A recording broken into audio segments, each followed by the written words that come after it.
بسم اللہ الرحمن الرحیم۔ السلام علیکم۔ پروگرام علم و حکمت میں خوش آمدید۔ میں ہوں محمد ثنی الیاس۔ ناظرین کرام، ہم نے گزشتہ کئی پروگرامز میں دین اسلام کیا ہے، اس کی حقیقت کیا ہے، ہم سے کیسے متعلق ہوتا ہے، ان مراسم عبودیت کی مابعد طبیعت کیا ہے، پیغمبر میں نبی اور رسول کا فرق، اور ان کے رخصت ہو جانے کے بعد علماء کی ذمہ داری، یہ ذمہ داری انہوں نے کیسی پوری کرنی ہے، اور اس کے بعد دین اسلام کے ظاہری باطنی تقاضے کیا ہیں، ایمان کے تقاضے کیا ہیں، اور خصوصی حالات میں ایمان ایک بندہ مومن سے کیا چاہتا ہے۔ بہت تفصیل سے گزشتہ 10-12 پروگرامز میں ہم نے اس بات کو جانا۔ غامدی صاحب نے یہ سارا نقطہ نظر اپنی کتاب میزان کے دوسرے مقدمے دین حق کی بحث میں بیان کیا ہے۔ آج ہم اس تمام بحث کو سمیٹیں گے، اس کا خلاصہ کریں گے، اور یہ جاننے کی کوشش کریں گے کہ ان سب حقائق کو انفرادی طور پہ جان لینے کے بعد اب دین اسلام کا وہ کیا مقصد ہے جو ان تمام احکام کی روشنی میں متعین ہوتا ہے۔ یہ سب سے اہم بحث ہے، اس لیے کہ دین کے مقصد ہی کی یہ بحث ہے کہ جب وہ اپنی جگہ سے ہٹ جائے تو پھر تمام کی تمام چیزوں کی حقیقت تبدیل ہو جاتی ہے۔ اس بحث کو آگے بڑھائیں گے، اس کے لیے حزب سابق ہمارے ساتھ تشریف فرما ہے جناب جاوید احمد غامدی صاحب۔ السلام علیکم غامدی صاحب۔ وعلیکم السلام۔ ہم سب بہت اہم بحث ہے، مختلف پروگرامز میں بہت ساری چیزوں کو ہم زیر بحث لے کر آئے۔ آج خاتمے کی طرف بڑھ رہی ہے یہ بحث کہ دین کیا ہے، اس کی حقیقت کیا ہے۔ دین حق کے اس مقدمے کی آخری بحث جو آپ نے کی ہے وہ دین کے مقصد کی ہے۔ ان تمام چیزوں کو اپنی جگہ پر پلیس کرنے کے بعد وہ آپ مقصد کیا ابھر کے سامنے آتا ہے۔ میں ایک لائن پڑھتا ہوں، اس کے بعد چاہوں گا آپ بیان فرمائیں۔ آپ نے لکھا ہے اس دین کا جو مقصد قرآن میں بیان ہوا ہے وہ قرآن کی اصطلاح میں تزکیہ ہے۔ اس کے معنی یہ ہے کہ انسان کی انفرادی اور اجتماعی زندگی کو آلائشوں سے پاک کر کے اس کے فکر عمل کو صحیح سمت میں نشو و نما دی جائے۔ سوال میرا آپ سے یہ ہے کہ جو اسٹیٹمنٹ آپ نے آخر میں نتیجہ اخذ کیا، پھر وہی پوچھوں گا ہمیشہ کی طرح طالبانہ سوالات، کہ یہ نتیجہ اخذ کیسے کیا کہ مقصد اب تزکیہ، یعنی ہم نے ہر چیز کو اپنی جگہ پہ سمجھا، اب کیا ان کے کمبینیشن ان کو سامنے رکھ کے یہ انفر کیا گیا ہے کہ دین کا مقصد تزکیہ ہے؟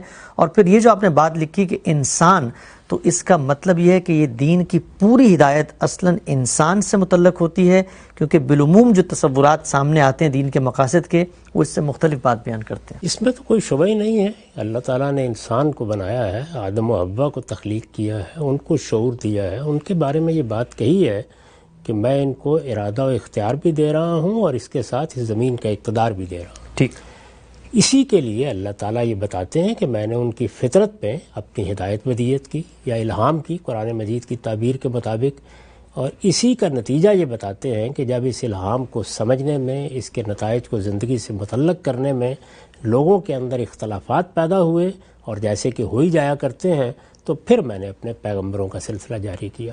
تو اس لیے انسان مخاطب ہے، انسانی کے لیے یہ ہدایت ہے۔ اللہ تعالیٰ نے انسان کو ایک بڑے مقصد کے لیے پیدا کر کے یہ سارا اہتمام کیا ہے۔ قرآن مجید میں اللہ تعالیٰ کی جو اسکیم بیان ہوئی ہے اس میں محور کی حیثیت انسان ہی کو دی گئی ہے۔ ٹھیک، تو اس میں تو کوئی شبہ ہی نہیں ہے۔ یعنی یہ تو وہ چیز ہے کہ جس کو قرآن مجید نے ایک ایک آیت میں واضح کیا ہے، وہ انسانوں کو خطاب کرتا ہے، وہ انسانوں کی تطہیر چاہتا ہے، وہ انسانوں کو ان کا مستقبل بتاتا ہے، وہ انسانوں سے یہ کہتا ہے کہ وہ ایک دن اپنے پروردگار کی عدالت میں کھڑے ہوں گے اور وہاں ان کے بارے میں فیصلہ سنایا جائے گا، جس کی بنیاد پر یہ طے ہوگا کہ ان کے لیے وہ ابدی بادشاہی ہے جس کو فردوس کہا جاتا ہے، یا وہ کسی سزا سے دوچار ہوں گے۔ ٹھیک، اسی لیے قیامت کے بارے میں بھی یہ بتایا ہے کہ جئتمون فرادا، تم میں سے ہر شخص اپنی انفرادی حیثیت میں میرے سامنے پیش ہوگا۔ اچھا، یعنی جو ہماری یہاں حیثیتیں بنتی ہیں وہ سب ہمارے لیے امتحان کا ذریعہ ہیں، لیکن جب ہم اپنے پروردگار کی بارگاہ میں وہاں نتیجہ سننے کے لیے کھڑے ہوں گے تو ہر شخص اپنی انفرادی حیثیت میں یہ نتیجہ دیکھے گا، اپنے اعمال دیکھے گا، اور پھر اس کے بعد جو کچھ اس کے بارے میں فیصلہ ہوگا وہ بھی انفرادی حیثیت ہی سے کیا جائے گا۔ ٹھیک، یہ باتیں قرآن مجید نے بالکل واضح کر دی ہیں۔ اب رہی یہ بات کہ یہ جو مقصد ہے یہ کیسے بیان کیا گیا ہے، تو ساری بحث پر ایک نظر ڈال لیجئے۔ یعنی اس میں کیا طریقہ اختیار کیا گیا ہے؟ سب سے پہلے جب آپ کسی چیز کو سمجھنا چاہتے ہیں تو آپ یہ متعین کرتے ہیں کہ اس کی حقیقت کیا ہے، اس لیے کہ یہ حقیقت ہے جو پیراہن بھی پہن سکتی ہے، جس کا مختلف صورتوں میں ظہور بھی ہو سکتا ہے، اور جس کو ہم اس کے لوازم، عوارض اور لواحق میں بھی دیکھتے ہیں۔ پہلے تو یہ جاننا چاہیے یہ چیز کیا ہے اصل میں، تو اس میں بحث کی ابتدائی یہاں سے ہوئی تھی کہ دین کی حقیقت متعین کیا جائے، اور دیکھیے دین کی حقیقت یہ ہے اب ظاہر ہے اس حقیقت کو سامنے رکھ کر آپ یہ بتائیں گے کہ یہ حقیقت کیسے ظاہر ہوتی ہے، اس حقیقت کے نتائج کیا نکلتے ہیں، یہ حقیقت جب باہر آتی ہے تو کس طرح آتی ہے، یہ انسان کے باطن میں ہوتی ہے تو کیسے ہوتی ہے. اسی حقیقت کا تجزیہ کر کے پھر آپ یہ دیکھتے ہیں کہ اس سے جو دین بنتا ہے اس کے محتویات کیا ہیں، اس کا کانٹینٹ کیا ہے. تو ہم نے اس کو بڑی وضاحت کے ساتھ بیان کیا کہ ایمان و اخلاق کے باب میں وہ کانٹینٹ یہ ہے، اور قانون اور شریعت کے معاملے میں وہ کانٹینٹ یا وہ محتویات یا وہ مشمولات یہ ہیں. ٹھیک، یہ ساری تصویر جب سامنے آ جاتی ہے تو ظاہر ہے پھر اگلا سوال پیدا ہوتا ہے کہ یہ تو واضح ہو گیا، یہ ملے گا کہاں سے، یہ کہاں سے آتا ہے دین. تو ہم نے یہ دیکھا کہ نبوت کیا ہے، ہم نے یہ دیکھا کہ رسالت کیا ہے، ہم نے یہ دیکھا کہ اللہ تعالیٰ نے لوگوں کے لیے کیا اہتمام کر رکھا ہے، اس میں شہادت کے منصب کو سمجھا، اور پھر یہ بھی دیکھا کہ اللہ کے پیغمبروں کے ذریعے سے جو ہدایت دی گئی تھی اس سلسلے کا خاتمہ محمد رسول اللہ پر ہو گیا ہے. تو وہاں یہ سوال پیدا ہوا کہ جب رسولوں کا خاتمہ ہو گیا تو اب اللہ تعالیٰ انسانوں کے لیے کیا کوئی اور بندوبست رکھتے ہیں؟ ان کی کتاب موجود ہے، پیغمبر کی سنت موجود ہے، لیکن لوگوں کے لیے اصلاح کا کیا بندوبست کیا گیا ہے؟ تو اس کے لیے قرآن نے یہ بتایا کہ یہ طریقہ اختیار کیا گیا ہے کہ خود اہل ایمان ہی میں سے بعض لوگوں کو اس کی ترغیب دی جائے کہ وہ اس دین کا صحیح علم حاصل کریں. ٹھیک، اور جب وہ اس دین کا علم حاصل کریں گے، اس کی بصیرت اپنے اندر پیدا کریں گے، تو پھر ان کو وہی کام کرنا ہے جو اللہ کے پیغمبر کرتے رہے، یعنی لوگوں کو خبردار کرنا. لیکن وہ جو کچھ کہیں گے وہ بہرحال ان کی تحقیق ہے، ان کا نقطہ نظر ہے، انہوں نے جیسے بات کو سمجھا ہے، ان کا فہم ہے. اللہ کے پیغمبر کی ہدایت وہی آخری حجت رہے گی، اور وہ قرآن کی صورت میں موجود ہے، وہ سنت کی صورت میں ہمارے پاس موجود ہے. یہ جب اس سارے معاملے کو ہم نے دیکھا تو پھر یہ چیز زیر بحث آئی کہ یہ جو اسلام ہے جب ہم اس کے بیان کرنا چاہتے ہیں تو وہ چیز کیا بنتی ہے. اسی طرح جب ہم کہتے ہیں ایمان تو اس کے کیا اجزاء ہیں، تو اسلام کے کیا اجزاء ہیں وہ ہم نے بیان کیے، ایمان کے کیا اجزاء ہیں وہ ہم نے بیان کیے. یعنی یہ ان کے تقاضے نہیں تھے بلکہ ان کے اجزاء تھے، ان کے ارکان تھے. یہ تعبیر صحیح اختیار کی ہے ہمارے ہاں جو پہلے اہل علم رہے ہیں، ارکان اسلام. اور پھر یہ بحث سامنے آئی کہ یہ تو سب ہو گیا، اب یہ جو ایمان ہم نے اختیار کیا تھا کیا یہ ہم سے کوئی تقاضے پیدا کرتا ہے؟ یہ بس ایمان ہی ہے. یعنی بات پہنچ گئی، دعوت معلوم ہو گئی، ہم نے اس کو اختیار کر لیا، اب اس کے بعد ہم سے اس کے مطالبات کیا ہیں؟ تو مطالبات یا تقاضوں کو ہم نے اس سے پچھلی نشستوں میں وضاحت کے ساتھ بیان کیا ہے. یعنی کیسے اچھا عمل تقاضا بنتا ہے، کس طرح لوگوں کو نصیحت کرنا ایک تقاضا بنتا ہے. پھر یہ بتایا کہ کچھ حالات میں تبدیلیاں آتی ہیں، اس کے تحت بھی کچھ ایمان کے تقاضے پیدا ہوتے ہیں، جیسے ہجرت ہے، نصرت ہے، اور پھر قیام بالقسط کے تقاضے پر ہم نے بہت تفصیل کے ساتھ گفتگو کی. جی، یہ اب پورا کا پورا دین ایک جامع تصور کی صورت میں ہمارے سامنے آ گیا ہے. یعنی یہ دین ہے جو اللہ کے پیغمبر لے کر آئے ہیں. اس دین کی تمام جتنی اہم اصطلاحات ہیں ان کی وضاحت ہو گئی ہے، تو تصویر بن گئی، یعنی دین کا ایک تصور قائم ہو گیا. اس میں سب سے اہم سوال جو ابتدا میں تھا وہ کیا تھا؟ اس کی حقیقت کیا ہے؟ تو ہم نے کیا بتایا؟ اس کی حقیقت ہے اللہ کی بندگی، اس کی حقیقت ہے اپنے عبد ہونے کا اعتراف، اس کی حقیقت ہے انسان کے بعد جو خدا کے ساتھ یا اللہ کے ساتھ ہمارا تعلق بنتا ہے اس کا صحیح شعور، یہ اس کی حقیقت ہے. لیکن یہ ساری حقیقت کے بعد جو ہم سے مطالبات کیے گئے ہیں یا جو ہمیں کانٹینٹ دیا گیا ہے یا جن چیزوں پر ہم نے عمل کرنا ہے، اس کا کوئی ہدف بھی تو ہونا چاہیے نا. یعنی مقصد کیا ہے یہ سب کچھ کا؟ ہم اپنے اندر یہ ابدیت کا شعور پیدا کریں گے اور اس کے تحت جو احکام ہمیں دیے گئے ہیں ان پر عمل پیرا ہوں گے تو کوئی ٹارگٹ ہے جس کو ہمیں حاصل کرنا ہے. یہ مختلف ہو سکتے ہیں، جیسے کہ ہمارے ہاں بعض تعبیرات میں بیان بھی کیے گئے ہیں. تو وہ کیا ٹارگٹ ہے، کیا چیز ہے جس کو سامنے رکھ کر اللہ تعالیٰ یہ دین دیتے ہیں؟ دینے کی ضرورت ہی کیوں پیش آتی ہے؟ ظاہر ہے کہ مقصد بیان ہونا چاہیے. تو مقصد کی بحث جو ہے اس کے لیے جس طرح کہ پہلے آپ نے دیکھا کہ ہر بحث کی میں نے بنیاد اللہ تعالیٰ کے ارشادات پر رکھی. ٹھیک، یعنی یہ وہ معاملہ نہیں ہے دین حق کو جب آپ بیان کر رہے ہیں کہ آپ اپنی طرف سے کوئی منطق اس میں داخل کر دیں. یہاں تو آپ کو یہ بتانا ہے کہ اللہ کی آخری کتاب قرآن مجید اس کا تصور کیا پیش کرتی ہے. تو اس میں نے بتایا کہ قرآن نے 3 مقامات پر اس کو واضح کیا ہے کہ ہم نے یہ قانون، یہ شریعت، یہی دین ہے. یعنی دین جو کچھ بھی ہے اس میں یا ایمان و اخلاق ہے یا قانون اور شریعت ہے، دو ہی چیزوں کا مجموعہ ہے۔ اس پر ہم بہت تفصیل سے گفتگو کر چکے ہیں، بلکہ ابتدا میں بتا چکے ہیں کہ جس وقت یہ حقیقت یعنی عبادت یہ ظاہر سے متعلق ہوتی ہے اور پورا دین بنتی ہے، تو اس کے محتویات یا اس کا کانٹینٹ یا اس کے مشمولات کیا بنتے ہیں۔ اس میں ہم نے یہ بتایا کہ اس کے دو حصے ہیں، ایک کا تعلق ایمان و اخلاق سے ہے اور دوسرے کا قانون اور شریعت سے۔ تو یہ دونوں جو حصے ہیں، دونوں کا مجموعہ یہی اصل میں دین ہے۔ تو یہ پورا کا پورا دین جب اللہ تعالیٰ نے دیا محمد الرسول اللہ کے ذریعے سے، تو اس وقت بتا دیا کہ اس کا مقصد کیا ہے، اور وہ کن الفاظ میں بتایا، وہ اس طرح بتایا کہ هو الذی بعث فی الامین رسولا منہم یتلو علیہم آیاتہ ویزکیہم ویعلمہم الکتاب والحکمہ۔ پیغمبر آ گیا ہے، ان امیوں میں ان کی بعثت ہو گئی ہے، وہ کیا کریں گے؟ وہ یہ کریں گے کہ اللہ کی کتاب کو پڑھ کے سنائیں گے، اس کی آیات کی تلاوت کریں گے، تاکہ خدا کا پیغام، اس کائنات کے مالک کا پیغام لوگوں تک پہنچ جائے۔ یہ تو گویا ان کا پیغمبرانہ مشن ہوا، ان کو تلاوت آیات کرنی ہے۔ اس سے کیا چیز ہے جو وہ دیں گے؟ تو یہ کہا کہ وہ یعلمہم الکتاب والحکمہ، یعنی وہ تم کو حکمت کی تعلیم دیں گے، وہ تم کو اللہ کے قانون کی تعلیم دیں گے۔ یہ وہی دین کا کانٹینٹ ہے، یہ دین کے مشمولات ہیں، پورے کے پورے بیان کر دیے گئے۔ قرآن مجید قانون اور شریعت کو اپنی اصطلاح میں کتاب کہتا ہے، اور ایمان اور اخلاق کے تمام مباحث کو حکمہ کہتا ہے۔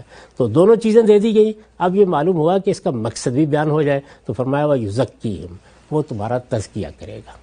اور دوسری جگہ قرآن مجید نے اس بات کو واضح کر دیا کہ ساری جد و جہد کا مقصد کیا ہے، قد افلح من تزکیٰ وذکر اسم ربہ فصلی، یعنی جس نے اپنا تزکیہ کر لیا، اپنے آپ کو پاکیزہ بنا لیا، وہ فلاح پا گیا۔ اور تزکیہ کیسے ہوتا ہے؟ آگے یہ بتایا کہ اللہ کی یاد سے ہوتا ہے، اس کے سامنے سرفگندہ ہونے سے ہوتا ہے۔ یہ گویا دین کی پھر حقیقت کو بیان کر دیا ہے۔ یہ وہی عبادت ہے، وہی عبد اور معبود کا تعلق ہے۔ یہ اصل میں وہ حقیقت ہے جو بعد میں ان تمام محتویات میں ڈھلتی چلی جاتی ہے۔ تو قد افلح من تزکیٰ، اسی طرح دوسری جگہوں پر بھی اس کو بیان کیا ہے۔ اور اگر آپ غور کر کے دیکھیں تو جہاں دین کے الہام کا ذکر ہوا ہے وہاں بھی یہی لفظ استعمال کیا ہے۔ وہاں یہ بتایا وَنَفْسٍ وَمَا سَوَّاهَا فَأَلْهَمَهَا فُجُورَهَا وَتَقْوَاهَا قَدْ أَفْلَحَ مَنْ زَكَّاهَا۔ تو تزکیہ ہی اصل میں وہ چیز ہے کہ جس کو پیغمبر کی بعثت کو بیان کرتے ہوئے، فلاح کو بیان کرتے ہوئے، آخری نتیجے کو بیان کرتے ہوئے، پورے دین کو جب ایک ہدف کے ساتھ بیان کرنا ہے اور ایک لفظ میں بیان کرنا، تو یہی لفظ اختیار کیا گیا ہے۔ تو اس لیے یہ بات تو خود قرآن مجید کی صراحت اور تصریحات سے واضح ہو جاتی ہے کہ دین کا مقصد اور ہماری اس دنیا میں زندگی کا اصلی ہدف وہ تزکیہ ہے۔ لیکن اس تزکیے کا نتیجہ کیا ہے؟ وہ آخرت کی کامیابی۔ یعنی یہ تزکیہ کیوں کرنا ہے؟ ایک یہ ہے کہ دین کا مقصد کیا ہے، اور یہ کہ یہ مقصد کیوں اختیار کیا گیا ہے۔ تو قرآن مجید یہ کہتا ہے کہ اللہ تعالیٰ نے اپنی اسکیم میں یہ فیصلہ کیا ہے کہ وہ اپنی جنت کو پاکیزہ لوگوں سے آباد کرے گا، یعنی ان نفوس سے آباد کرے گا جو نفوس زکیہ ہوں گے، پاکیزہ لوگ ہوں گے۔ اس لیے اس دنیا کے اندر یہ ہدف دیا گیا ہے، یہ ٹارگٹ دیا گیا ہے کہ تم اپنے آپ کو پاکیزہ بناؤ، اور تزکیہ کا مطلب ہے اپنے آپ کو پاکیزہ بنانا، اپنے آپ کو پیوریفائی کرنا۔ ٹھیک ہے صاحب، بہت ہی تفصیل سے آپ نے بتایا کہ یہ تزکیہ دین کا مقصد کیسے بنتا ہے۔ اس پوری بحث کو پس منظر میں رکھ کے میں ذرا بات کو آگے بڑھاتا ہوں۔ اس بات کو تو آپ یقینی طور پر تسلیم کریں گے کہ دین کے اب ہر حکم میں یہ کنسسٹنسی نظر آنی چاہیے کہ اس کا مقصد تزکیے سے متعلق ہو۔ چند احکام میں آپ کے سامنے رکھتا ہوں، اور سوال یہی ہوگا کہ اس میں بتائیے کہ یہ جو مقصد ہے، جب پورے دین کا مقصد یہ ہے تو اس کا مطلب دین کے جو احکام ہیں ان کا مقصد بھی تزکیہ ہونا چاہیے۔ ہمارے ہاں سنت قائم کی گئی ہے اور کہا جاتا ہے کہ آپ نے دائیں ہاتھ سے کھانا ہے۔ تو اب یہ دائیں ہاتھ سے کھانا دین کی ہدایت ہے، حکم ہے، خدا کا مجھ سے مطالبہ ہے۔ اب اس سے تزکیہ کیسے متعلق ہوتا ہے؟ یعنی دائیں ہاتھ سے میں کھاؤں گا تو پھر وہ جو دین کا مقصد ہے اس کا آپس میں کیا ریلیشن شپ ہے؟ ان میں سے ایک ایک چیز پر ہم گفتگو کریں گے، لیکن اس سے پہلے لوگوں کے علم کے لیے ذرا وضاحت کر دیں کہ تزکیے کا حقیقی مفہوم کیا ہوتا ہے۔ ٹھیک، یہ تزکیے کا مطلب ایک لفظ ہم نے بیان کیا، اپنے آپ کو پاکیزہ بنانا، اپنے آپ کو پیوریفائی کرنا، اپنی تطہیر کرنا، اپنے آپ کو پاک رکھنا، یہ تزکیے کا مطلب ہے۔ ٹھیک، عربی زبان میں یہ لفظ دو پہلوؤں سے استعمال ہوتا ہے۔ یعنی اس پہلو سے بھی استعمال ہوتا ہے کہ کسی جگہ پر جھاڑ جھنکار تھے. مثال کے سمجھیے کہ آپ ایک زمین کو ہموار کرنا چاہتے ہیں تو سب سے پہلے آپ کاشت کرنے کے لیے زمین کو تیار کرتے ہیں. ٹھیک. اس تیاری میں کیا چیز اہم ہوتی ہے؟ وہ یہ کہ جھاڑ جھنکار دور کر دیے جائیں، نشیب فراز دور کر دیے جائیں، اور زمین اس قابل ہو جائے کہ وہ اب فصل کی کاشت کو آخری منازل تک پہنچا سکے. اچھا. یہ منفی عمل ہے. تو تزکیے میں جب آپ یہ لفظ استعمال کرتے ہیں کہ پاکیزہ بنانا، کسی چیز کو پاک کرنا، تو علائشوں سے پاک کرنا، غلاظت سے پاک کرنا، نجاست سے پاک کرنا، برائی سے پاک کرنا، یعنی یہ ایک منفی پہلو ہے. لیکن جس وقت آپ اپنی پاکیزگی کو ہدف بنا لیتے ہیں تو پھر اس کا دوسرا یا مثبت پہلو نمایاں ہوتا ہے کہ اب یہ پاکیزگی بڑھنی چاہیے. اچھا. اب یہ فصل کاشت ہو گئی ہے، اس کو نشو و نما پانا چاہیے. یعنی ایک منفی عمل تھا کہ زمین سے جھاڑ جھنکار نکال دیے جائیں، اور ایک مثبت عمل ہے کہ اب جو فصل ہم نے کاشت کی ہے یہ اب لہلہائے، یہ برگ و بار لائے، اس کھیت کو ہم اس کے انجام تک پہنچائیں، حفاظت ہو، اس کا جو حاصل ہے یا اس کے ثمرات ہیں وہ ہمیں ملیں. تو ثمرہ اور حاصل تو یہ ہے کہ اللہ آخرت میں کامیابی عطا فرما دے. ٹھیک. کیونکہ پیغمبروں کی ساری دعوت کا اصلی مقصود یہ ہے، یعنی یہ دنیا، اس دنیا کے معاملات، یہ سب ثانوی حیثیت رکھتے ہیں دین کی دعوت میں. اس کا یہ مطلب نہیں ہے کہ ہماری اپنی زندگی میں جو اللہ نے ہمیں عقل دی ہے اس میں ہم اس دنیا کو ثانوی جگہ رکھ دیں گے. ٹھیک. وہ تو دی اس لیے گئی ہے کہ دنیا اصل قرار پائے اور ہم اس کے مسائل کو حل کریں، ہم اس میں معیشت اور معاشرت کے معاملات کی اصلاح کریں، ہم اس میں اپنی ترقی کے اسباب پیدا کریں. وہاں ہدف بالکل دوسرا ہے. لیکن اس سب کچھ کے ساتھ ہمیں یہ جب سب کچھ کرنا ہے تو کیا اپنی آخرت کو کھو دینا ہے؟ نہیں. اس میں ہدف کی حیثیت اسی چیز کو رہنی چاہیے کہ ہم اس دنیا میں رہیں گے، بھرپور طریقے سے رہیں گے، اس کی زینتوں سے بھی استفادہ کریں گے، لیکن ہماری اصل منزل جو ہے وہ آخرت ہے. ٹھیک. ہم وہاں کامیاب ہونا چاہتے ہیں، وہاں کی رسوائی سے بچنا چاہتے ہیں. وہاں ہمارے لیے جس جنت فردوس کا، جس بادشاہی کا وعدہ کیا گیا ہے وہ ہماری تگ و دو کا حاصل ہے. تو وہ ثمرہ ہے، وہ حاصل ہے. لیکن یہ جو ثمرہ ہے یہ جس چیز کے نتیجے میں ملنا ہے وہ کیا ہے؟ وہ تزکیہ. یعنی دنیا میں ہم کو کیا کرنا ہے؟ اپنے آپ کو پاکیزہ بنانا ہے. اس کا نتیجہ کیا نکلنا ہے؟ آخرت کی کامیابی، آخرت کی فلاح. قرآن مجید اس کے لیے فلاح کی تعبیر اختیار کرتا ہے. تو آپ دیکھیے وہاں پوری بات بیان کر دی ہے، قد افلح من تزکا. اسی طرح دوسری جگہ کیا کہا؟ قد افلح من زکاہا. جس نے اپنے نفس کو پاکیزہ بنا لیا وہ فلاح پا گیا. جس نے اپنے آپ کو پاکیزگی کے سپرد کر دیا اس نے فلاح حاصل کر لی. تو فلاح یہ کیا ہے؟ نتیجہ ہے، یہ ثمرہ ہے، یہ ہمیں حاصل کرنی ہے. لیکن جس چیز کے نتیجے میں یہ حاصل ہونی ہے وہ کیا ہے؟ تزکیہ اور پاکیزگی. تو پورے دین کا ہدف در حقیقت اپنے آپ کو پیوریفائی کرنا ہے. اگر آپ دیکھیں تو ایک سطر میں نے اس کو وہاں بیان کیا ہے کہ انفرادی زندگی اور اجتماعی زندگی دونوں کو پاکیزہ ہونا چاہیے. انسان کا معاملہ یہ ہے کہ وہ کسی الگ تھلگ جگہ پر پیدا ہو کے دنیا سے رخصت نہیں ہوتا. اس کی زندگی شعور کی عمر کو پہنچتے ہی بلکہ اس سے پہلے ہی اجتماعی ہو چکی ہوتی ہے. یعنی میں فرد ہوں اور میری شخصیت کا یہ پہلو ہمیشہ میرے ساتھ رہے گا. اس کے ساتھ میں بہرحال ایک خاندان میں پیدا ہوا ہوں، میرے کوئی ماں باپ ہوں گے، میرے کوئی اعزا ہوں گے، کوئی اقربا ہوں گے. پھر میں شعور کی عمر کو پہنچتا ہوں اور بلوغ کی عمر کو پہنچنے کے بعد میری شادی کر دی جاتی ہے. اس طرح میں ایک دوسرے خاندان کی بنیاد رکھتا ہوں. اب میری اولاد بھی میرے سامنے آ جاتی ہے. میں کہیں کاروبار کرنے کے لیے جاتا ہوں تو وہاں بھی لوگوں سے معاملہ پڑتا ہے. ایسے ہی میری شخصیت کا ظہور کبھی علم میں ہوتا ہے، کبھی اقتدار میں ہوتا ہے، کبھی حسن میں ہوتا ہے، کبھی دولت میں ہوتا ہے. تو اس سے بہت سے اجتماعی معاملات وجود میں آتے ہیں. اس کو آپ دو لفظوں میں بیان کریں تو آپ یہ کہیں گے کہ انسان کی ایک انفرادی زندگی ہوتی ہے، ایک اجتماعی زندگی. دونوں میں اللہ تعالیٰ یہ کہتے ہیں کہ ان کو آلائشوں سے پاک رہنا چاہیے. یہ منفی پہلو ہے. اور ان کے اندر پاکیزگی کو نشو و نما پانا چاہیے، یہ اس کا مثبت پہلو ہے. اور دونوں کے لیے جامع تعبیر کیا ہے؟ تزکیہ. تزکیہ نفس. یہ دین میں کوئی ایک چیز نہیں ہے بلکہ پورے دین کا ہدف یہی ہے، مقصد یہی ہے. اللہ تعالیٰ نے ایک ایک حکم اسی چیز کو سامنے رکھ کر دیا ہے. اب اس کے دونوں پہلوؤں کو دیکھیے. اس میں سب سے بڑی چیز کیا ہے؟ اگر آپ قرآن مجید کی اس آیت پر غور کریں جو میں نے یہاں نقل بھی کی ہے، قد افلح من تزکا وذکر اسم ربہ فصلی. یعنی سب سے بڑی بنیادی چیز کیا ہے؟ مجھے خدا یاد رہے. ٹھیک. ہم نے جب دین کی حقیقت سمجھی تو کیا سمجھا؟ خدا کی سچی معرفت، وہ میرا معبود ہے، مالک ہے، اس کائنات کا بادشاہ ہے، اور میں ایک عبد کی حیثیت رکھتا ہوں۔ اب ظاہر ہے کہ میری اس حیثیت کی یاد دہانی ہونی چاہیے مجھے۔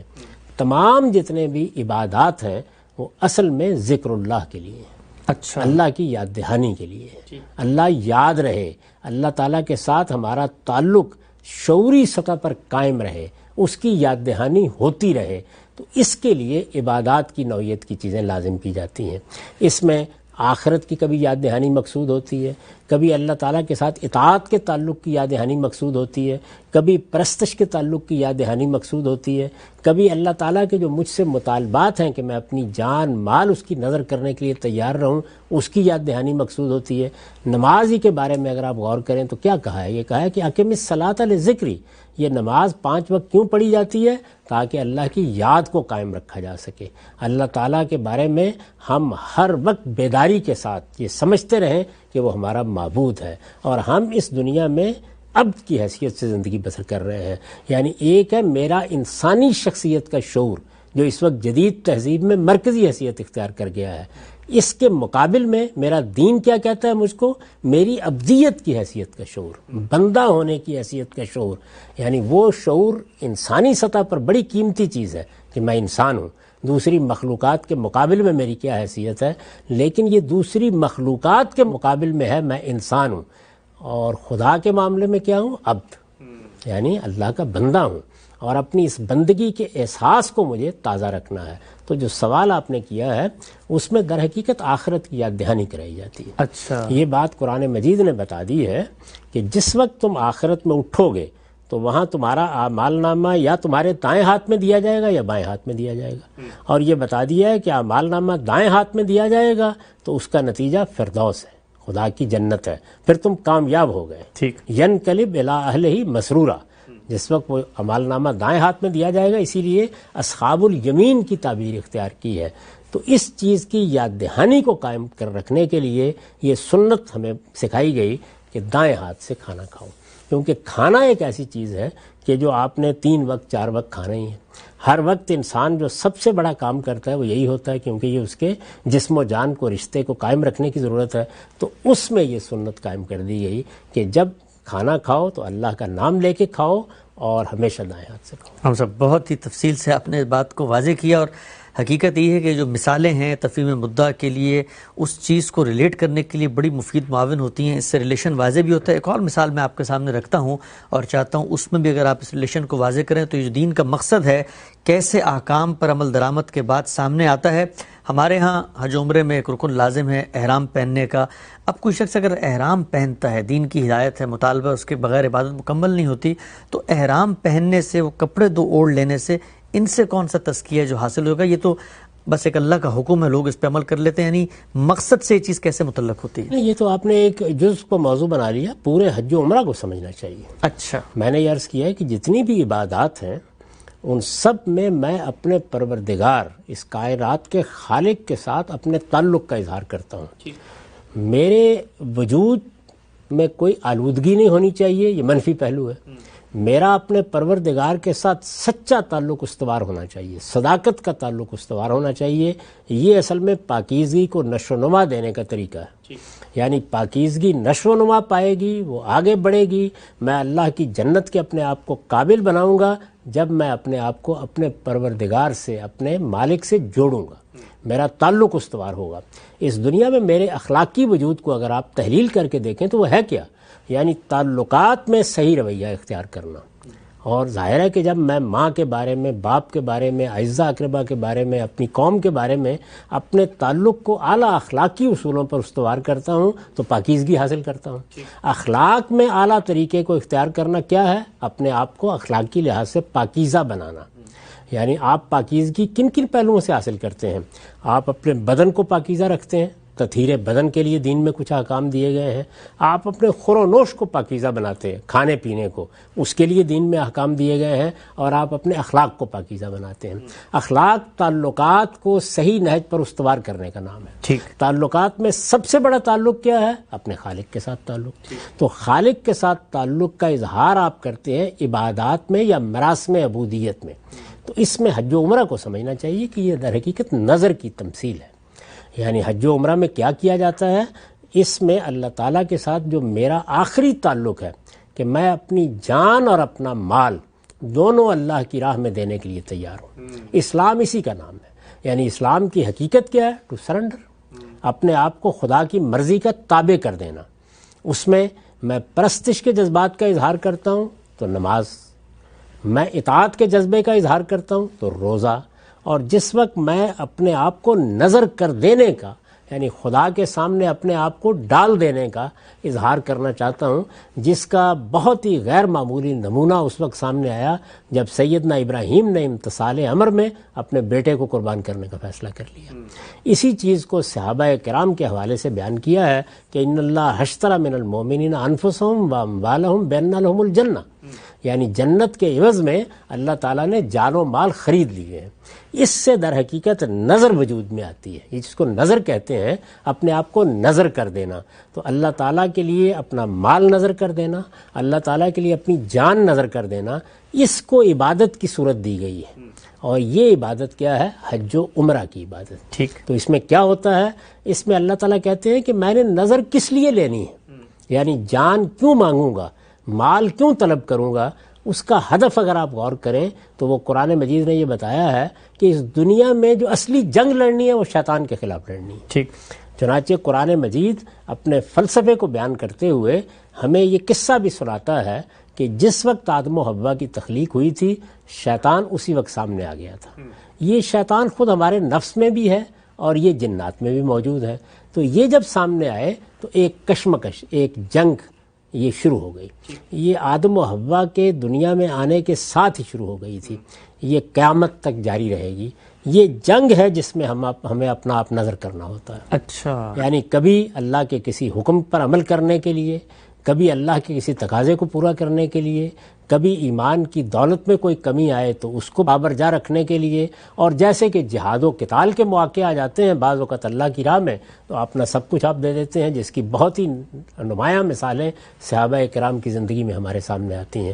یعنی یہ جو رسول اللہ صلی اللہ علیہ وسلم کی بعثت ہوئی اور صحابہ کرام کی ایک جماعت پیدا ہوئی، تو گویا دین کے تمام مطالبات اپنی پوری شان کے ساتھ نمایاں ہو کے سامنے آ. ٹھیک. یعنی وہاں جہاد بھی ہو گیا، قتال بھی ہو گیا، جانیں بھی دینی پڑی، مال بھی خرچ کرنا پڑا. تبوک کے واقعات پڑھیے نا کہ جن صحابہ کرام نے مال خدا کی نظر کر دیا وہ کس کس درجے کے لوگ تھے. اور اسی طرح بدر کے واقعات پڑھیے تو جنہوں نے اپنی جان نظر کرنے کا فیصلہ کیا تو وہ کس درجے کے لوگ تھے. ٹھیک. یہ جو آخری چیز ہے یہ روز نہیں پیش آتی، کبھی کبھی اس کی ضرورت پڑ جاتی ہے، لیکن اس تصور کو انسان کے ذہن میں تازہ رکھنے کی ضرورت ہوتی ہے. اس کے لیے حج و عمرہ کی عبادت ہے. اچھا. ہم وہاں پر کس چیز کو ٹارگٹ کرتے ہیں، کس چیز کو ہدف بناتے ہیں؟ شیطان کے خلاف جنگ. شیطان کے خلاف جنگ تو ہمیں دنیا کی پوری زندگی میں لڑنی ہر وقت ہے، لیکن اس کو ایک باقاعدہ عبادت کی صورت دے کے ایک تمثیل میں ڈال دیا گیا ہے. تمام عبادات تب تمثیلی ہوتی ہیں. اچھا. یعنی روزے میں اپنی جبلتوں پر پابندی لگا کے گویا آپ اس تمثیل کا حصہ بنتے ہیں کہ میرے پروردگار کا حکم ہوگا تو ہر چیز پہ مہر لگ جائے گی. ٹھیک. اسی طریقے سے آپ نماز میں کھڑے ہوتے ہیں تو یہ آپ کا قیام کرنا، یہ رکوع کرنا، یہ سجدہ کرنا، یہ کیا ہے؟ یہ اصل میں عظمت کے اظہار کی تمثیلات ہیں. اچھا. تمثیل میں کیا چیز ہوتی ہے؟ قرآن مجید نے اس کے لیے لفظ استعمال کیا، شعیرہ. یعنی گویا ایک حقیقت ہوتی ہے اور دوسری چیز کو آپ اس کی علامت بنا دیتے ہیں. جس طریقے سے جھنڈا لہرایا جاتا ہے تو یہ کسی قوم کی عظمت کی گویا علامت ہوتی ہے. ٹھیک. ترانہ گایا جاتا ہے تو یہ کسی قوم کے افراد کی اس کے ساتھ محبت کا اظہار ہوتا ہے یا وطن کے ساتھ محبت کا اظہار ہوتا ہے. بالکل اسی طریقے سے آپ عام زندگی میں کہیں مصافحہ کرتے ہیں، کہیں معانقہ کرتے ہیں، کہیں ملتے ہیں، کسی کو مسکرا کر دیکھتے ہیں، تو یہ سب کیا ہے؟ یہ در حقیقت ان حقائق کی تمثیلات ہیں جو اعمال میں تبدیل ہو گئی ہیں. ٹھیک. تو اللہ تعالیٰ کے ہاں یہی تمثیلات نماز میں سامنے آتی ہیں، یہی روزے میں سامنے آتی ہیں. حج و عمرہ کے بارے میں خود یہی لفظ قرآن مجید نے اختیار کیا ہے کہ یہ اللہ کے شاعر ہیں. یعنی اس میں کیا کیا گیا ہے؟ اس میں در حقیقت حقیقتوں کو علامت کی زبان دے دی گئی ہے. ٹھیک. یہ ایک طرح کا سمبولک ایکسپریشن ہے. تو یہاں آپ شیطان کے خلاف جنگ کو ایک علامت کے طور پر بیان کرتے ہیں. اس میں اگر آپ غور کر کے دیکھیں تو کیا چیز ہے؟ ایک جب جہاد کرنے والا نکلتا ہے یا باہر نکلتا ہے تو وہ اس وقت اپنے بہترین کپڑے تو نہیں پہنے گا، اس وقت جنگ کا لباس پہنا جاتا ہے۔ اچھا، تو یہاں کیا چیز ہے؟ یہاں یہ ہے کہ آپ نے اپنے پروردگار کے لیے دنیا سے ہاتھ اٹھا لیا، آپ اپنے آپ کو نظر کرنے کے لیے جا رہے ہیں، نظر کرنے کے لیے جا رہے ہیں، تو اس کے لیے آپ 2 انسلی چادریں پہن لیتے ہیں، لبیک اللہم لبیک کہتے ہوئے جاتے ہیں، اور اس کے بعد وہ پھر سب مناسک شروع ہو جاتے ہیں، جس پر جب کبھی ہم حج و عمرہ پہ بات کریں گے، اور جیسے کہ میں نے اس کو اپنی کتاب میں بیان بھی کیا ہے کہ وہ ساری کی ساری تمثیل پھر کلمینیشن پہ پہنچ جاتی ہے جب ہم شیطان کو کنکر مارتے ہیں، اور اس کے بعد قربانی کر کے گویا اس بات کو ممثل کر کے سامنے رکھ دیتے ہیں کہ پروردگار یہ جانور ہم نے قربان کیا ہے، اگر کسی وقت تیری آواز آئے گی اور تو ہماری زندگی چاہے گا تو ہم اس کو بھی پیش کرنے کے لیے تیار ہوں گے۔ تو یہ در حقیقت پوری عبادت ہے جس کو سمجھنا چاہیے کہ اس میں بندہ کیسے جاتا ہے اور لبیک اللہم لبیک کہتا ہوا جاتا ہے، اور کس طریقے سے اپنے آپ کو پیش کرتا ہے، اور نظر کے پھیرے لگاتا ہے، اور پھر جا کے پڑاؤ ڈالتا ہے، اور پھر میدان میں نکل کے دعا کرتا ہے، پھر واپس آتا ہے، پھر شیطان پر سنگ باری شروع کر دیتا ہے۔ ہم سب جزاکم اللہ خیر، کس طریقے سے آپ نے بات سمجھائی کہ دین کا مقصد تزکیہ ہے اور اس کا منتہا کمال ہے یہ جو عبادت ہم کر رہے ہیں، اور اس کا کلائمیکس اور کلمینیشن ہے جس وقت قربانی کر کے جان کی نظر پیش کی جاتی ہے۔ سب چیزیں اپنی اپنی جگہ پر بیٹھ کے متعلق ہوتی ہوئی نظر آ رہی ہیں تزکیے سے۔ پوری بحث میں دین کی ایک مثبت تعبیر تو سامنے آ گئی، اور اس سے واضح ہو گیا کہ دین کا مقصد تزکیہ ہے۔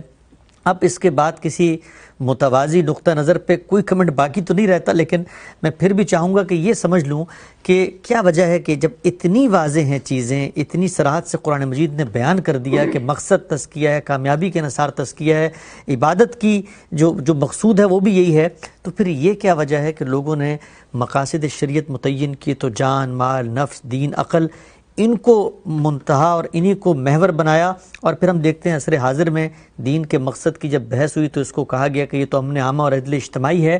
یہ مقاصد پھر کہاں سے سامنے آ گئے، اور ان مقاصد کی پھر کیا حقیقت ہے؟ 2 راستے ہیں۔ ایک طریقہ یہ ہے کہ آپ اللہ کی کتاب قرآن مجید کو سامنے رکھ کر دین کا تصور قائم کریں، اور ایک یہ ہے کہ مسلمانوں نے اس قرآن مجید کو رسالت مآب صلی اللہ علیہ وسلم سے حاصل کیا، رسالت مآب صلی اللہ علیہ وسلم کی سنت پر وہ عمل پیرا ہوئے، صحابہ کرام کی جماعت نے ایک بڑی سلطنت قائم کر دی۔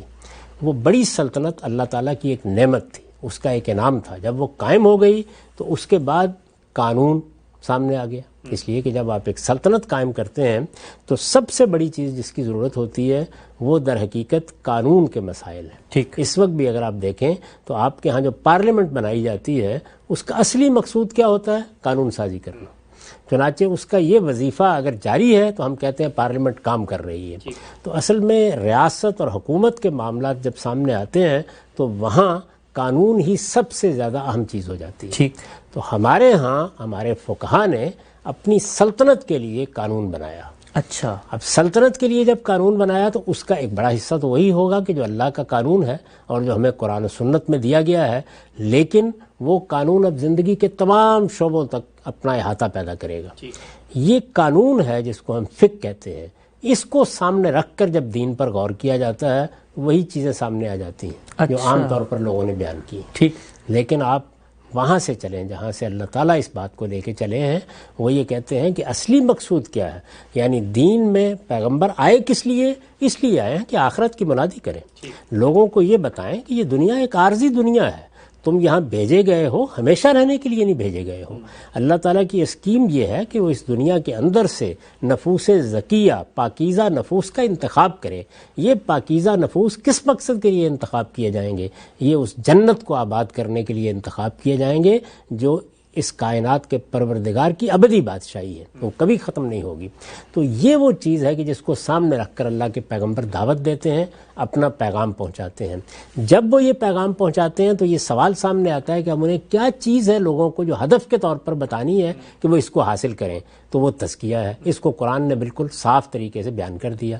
یہ تزکیہ ہے جس کو تمام دین کے احکام میں دیکھنا چاہیے، لیکن جب آپ ریاست کا قانون بنا رہے ہیں، جب آپ معاشرے کے لیے قانون سازی کر رہے ہیں، جب آپ ہر جگہ کے معاملے میں قواعد ضوابط بنا رہے ہیں، وہاں نوعیت بالکل مختلف ہو جائے گی۔ تو یہ جو عام طور پر مقاصد شریعت بیان کیے جاتے ہیں، یہ حقیقت ہے کہ یہ کہیں پائے نہیں جاتے۔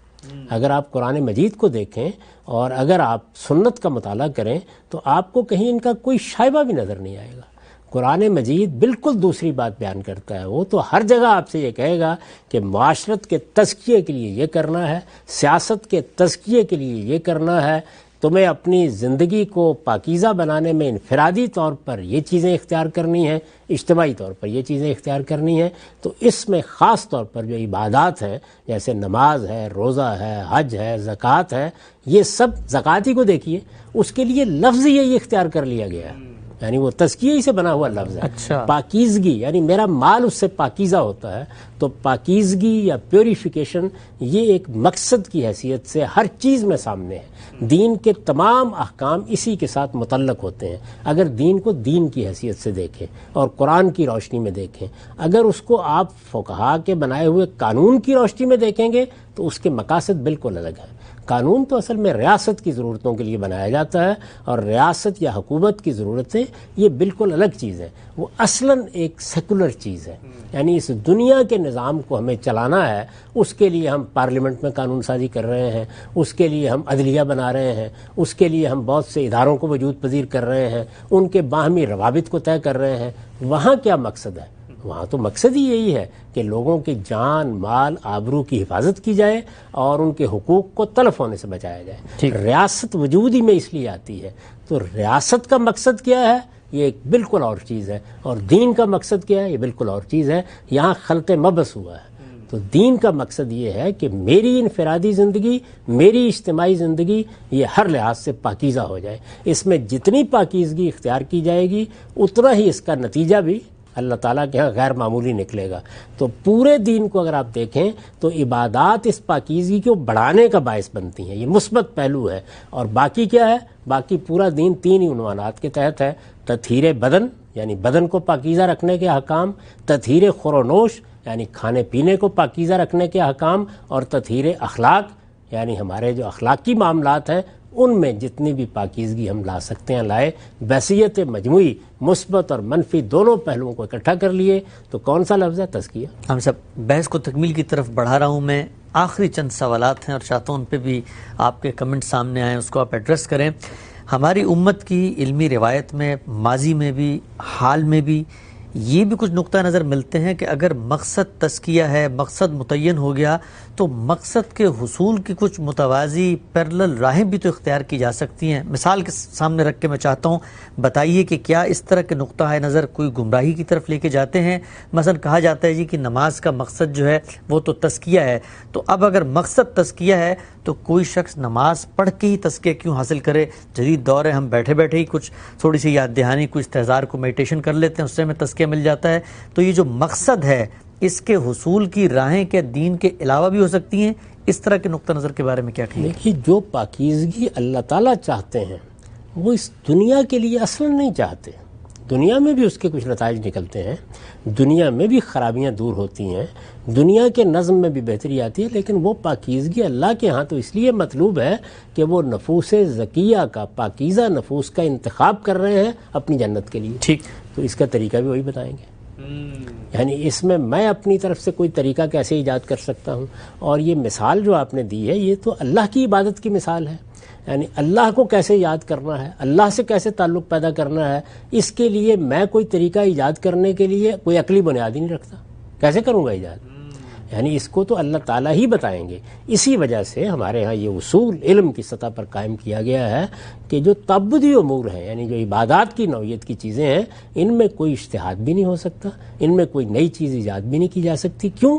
اس لیے کہ ان کو متعین کرنے کے لیے ہمارے پاس کوئی ذریعہ علم موجود ہی نہیں ہے.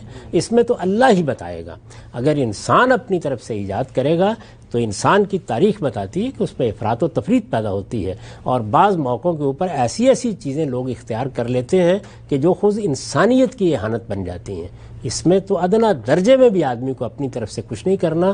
جو اللہ نے طریقہ بیان کر دیا اور وہ کہتا ہے کہ میں نے یہ طریقہ بیان کر دیا، ذرا تھوڑی دیر کے لیے توقف کر کے سوچئے، جس پروردگار کے ہاں مجھے جانا ہے، جس سے مجھے آخرت کی نعمت پانی ہے، جس نے میرے لیے جنت کو بنایا ہے، وہ کہتا ہے کہ تم اپنی پاکیزگی کو نشو و نما دینے کے لیے اس طرح سے میری عبادت کرو، اور میں یہ کہتا ہوں کہ میں اپنے طریقے سے کروں. تو یہ تو بڑی جسارت ہے. اللہ تعالیٰ کے مقابلے میں ایک بات کرنا ہے. یہ آپ دیکھیے کہ ایک استاذ بھی اگر کسی موقع پر آپ کو ایسی کوئی بات بتاتا ہے تو اس کو بھی آپ کو یہ اہمیت دینی پڑتی ہے. تو یہاں تو اس کائنات کا خالق ہے, دین اس کا دیا ہوا ہے. جب اس کا دیا ہوا ہے تو اس کی کسی وصیت کے مقابلے میں, اس کے کسی حکم کے مقابلے میں آپ دوسری بات کیسے کہہ سکتے ہیں؟ اسی لیے قرآن مجید نے اس کو بطور اصول سورہ مائدہ میں بیان کیا ہے کہ وَمَن لَمْ يَحْكُمْ بِمَا أَنزَلَ اللَّهُ فَأُولَٰئِكَ هُمُ الظَّالِمُونَ فَأُولَٰئِكَ هُمُ الْكَافِرُونَ فَأُولَٰئِكَ هُمُ الْفَاسِقُونَ. اللہ تعالیٰ جب کسی بارے میں کوئی اپنا فیصلہ نازل کر دیتے ہیں کہ میری عبادت ایسے کرنی ہے, فلاں معاملے میں میرا حکم یہ ہے, جب وہ یہ کہہ دیتے ہیں تو اس کے بعد اگر کوئی شخص جانتے بوجھ سے اس سے انحراف کرتا ہے تو یہ سری نافرمانی ہے, یہ اپنے جان پر ظلم ڈھانا ہے.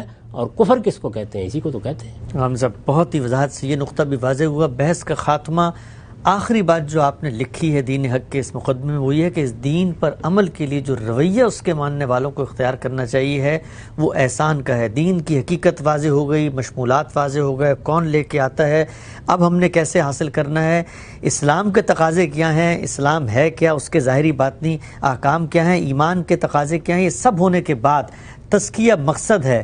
لیکن اب آپ فرماتے ہیں کہ احسان کا رویہ اختیار کرنا چاہیے, یہ ہوگا تو وہ باقی سارا کام بھی ہوگا. یہ احسان کیا چیز ہے؟ ایک ہی بات یہ ہے کہ آپ نے یہ سب کچھ جو کچھ بھی کرنا ہے جس مقصد کو سامنے رکھ کر کرنا ہے, یعنی مجھے پاکیزہ بننا ہے, تو یہ حقیقت میں ہونا چاہیے یا یہ کوئی چھدا اتارنا ہے, کسی کو دکھاوا کرنا ہے, ریا کرنی ہے؟ ایسا تو نہیں ہونا چاہیے نا, کیونکہ یہ جو کچھ بھی آپ کو کرنا ہے پروردگار عالم کے لیے کرنا ہے.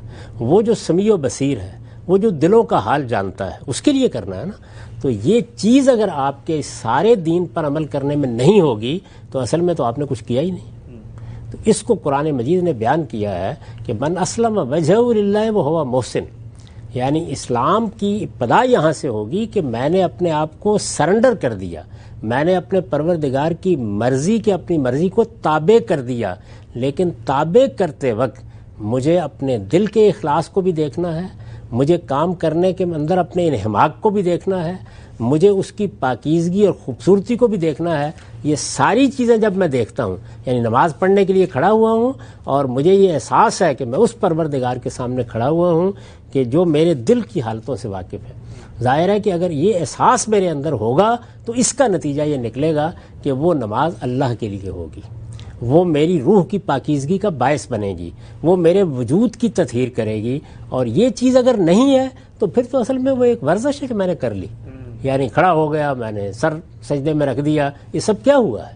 یعنی جس وقت میں اپنے دین میں اس مقام پر کھڑا ہو جاتا ہوں کہ میرا رب ہے اور میں اس رب کو حاضر ناظر سمجھ کر یہ کام کر رہا ہوں. یہاں تک کہ آدمی اگر تطہیر بدن کے کسی چھوٹے سے حکم پر عمل کر رہا ہے, بال ہی صاف کر رہا ہے اور اس احساس پہ ہے کہ میرے مالک یہ تیرا حکم ہے, تو یہ پاکیزگی چاہتا ہے, تو پاکیزگی کی نیت کیا ہے, اس کا محرک کیا ہے, اس میں مقصود کیا ہے, اس میں بندے کے انہماک کا کیا عالم ہے, وہ کس خوبی کے ساتھ اس کام کو انجام دے رہا ہے. ان سب چیزوں کے لیے قرآن کی اصطلاح ہے احسان. احسان کو عام طور پر ہمارے ہاں لوگوں نے اغوا کر لیا اور یہ خیال کیا کہ یہ کوئی صوفیانہ تعبیر کی چیز ہے. قرآن مجید نے ہر حکم کے بارے میں یہ کہا ہے کہ اس کی حقیقت کو تم نہیں پا سکتے جب تک کہ تم احسان کا رویہ اختیار نہیں کرتے. محسنین یہ لفظ قرآن مجید میں 10 جگہ پر آیا ہے جی. تو یہ احسان کا مطلب ہے کہ آپ اپنے دین پر عمل اس طرح کریں گے کہ اس کی حقیقت پیش نظر ہوگی, اس میں صحیح محرکات ہوں گے, اس میں نیت درست ہوگی, اس میں کوئی ریا کوئی دکھاوا نہیں ہوگا, اور وہ اس احساس کے ساتھ کیا جائے گا کہ میں اپنے پروردگار کو خوش کرنا چاہتا ہوں. سادہ لفظوں میں بیان کیجئے کہ جب باطن اور ظاہر میں کوئی عمل اس طرح ہوتا ہے کہ وہ اپنے ربی کے لیے ہوتا ہے تو یہ احسان ہے. رسالت مآب صلی اللہ علیہ وسلم سے اسی لیے جب سوال کیا ہے جبریل نے تو آپ نے جو جواب دیا وہ کیا تھا کہ تم اللہ کی بندگی ایسے کرو. بندگی میں اس سے پہلے واضح کر چکا کہ یہ پورے زندگی پر احاطہ کرتی ہے. اللہ کی بندگی ایسے کرو یعنی اللہ کے احکام پر اس طرح عمل کرو, اللہ کے اس طرح بندے بن کر رہو گویا کہ تم اسے دیکھ رہے ہو, اور اگر تم اسے نہیں دیکھ رہے تو کیا فرق پڑتا ہے, وہ تو دیکھ رہا ہے اللہ. یعنی یہ بات کہی کہ تم اللہ کی انتعبد اللہ کأنک تراہ ہو, اللہ کی بندگی اس طرح کرو گویا تم اسے دیکھ رہے ہو. تمہارے سامنے پروردگار ہے، وہ ہستی ہے جس کو تم سامنے دیکھ کر سر سجدے میں رکھ رہے ہو، دکان پر بیٹھے ہوئے ملاوٹ سے بچ رہے ہو، سودا بیچتے ہوئے اس کو حاضر و ناظر سمجھ رہے ہو. گویا تمہاری پوری زندگی اس طرح ہونی چاہیے کہ تمہارا پروردگار تمہارے سامنے ہے. اور پھر فرمایا کہ اگر تم نہیں دیکھ رہے تو کوئی فرق نہیں پڑتا، وہ تو دیکھ رہا ہے. فَإِنَّهُ يَرَاكَ، وہ تو تمہیں دیکھ رہا ہے. تو یہ احساس ہے جس کو رسول اللہ صلی اللہ علیہ وسلم نے اس طریقے سے ادا کیا اور یہ بتایا کہ یہ احسان کی حقیقت ہے. اور یہ احسان کوئی درجہ نہیں ہے آگے کا، بلکہ دین کے ہر حکم پر عمل کرتے وقت یہی رویہ ہونا چاہیے. ٹھیک ہے. یہ در حقیقت وہ رویہ، وہ طریقہ ہے کہ جو آپ اختیار نہیں کریں گے تو پھر وہ اعمال اس کے سوا کچھ نہیں ہے کہ آپ نے گویا زبان سے ایک لفظ کو ادا کر دیا اور عمل میں ایک چیز کو ادا کر کے بیٹھ گئے، فارغ ہو گئے کہ میں نے اپنی ذمہ داری پوری کر دی. جب تک وہ مخلصین لہ الدین نہیں ہوتا اس وقت تک احسان کی حقیقت کو آدمی نہیں پہنچ سکتا. اچھا، ہمارا وقت یہاں پہ مکمل ہوتا ہے. ناظرین، بہت ہی تفصیل سے ہم نے گزشتہ کئی پروگراموں میں جس چیز کو سمجھا آج وہ محکم ہوئی، اس کا مقصد بھی واضح ہوا. دین حق کی یہ بحث در حقیقت مسلمان کو پورے دین کے بارے میں ایک شعور دیتی ہے، اس کو بتاتی ہے کہ دین کی حقیقت کیا ہے، اس کے مشمولات کیا ہیں، ہم سے کیسے متعلق ہوتا ہے اور دین کا مقصد کیا ہے. یہ بحث ہے کہ جس کو سامنے رکھ کے اب دین کے تمام احکامات کا مطالعہ ہونا چاہیے. وہ سیاست سے متعلق ہوں، وہ معاشرت سے متعلق ہوں، وہ جہاد سے متعلق ہوں، وہ معیشت سے متعلق ہوں، وہ قرنوس سے متعلق ہوں. ہر باب میں یہی وہ بنیادی نقطہ نظر ہے، تعبیر ہے جس کو کنسسٹنٹ پایا جانا چاہیے. انشاءاللہ آئندہ پروگرام میں ہم دین اسلام کی ان ہدایات کو اسی مقدمے کی روشنی میں جاننے کی کوشش کریں گے اور یہ سمجھیں گے کہ کیسے وہ دین کے اس مقصد سے متعلق ہوتی ہیں. فیڈ بیک دینا چاہیں ای میل کیجئے. اجازت دیجئے. اللہ حافظ.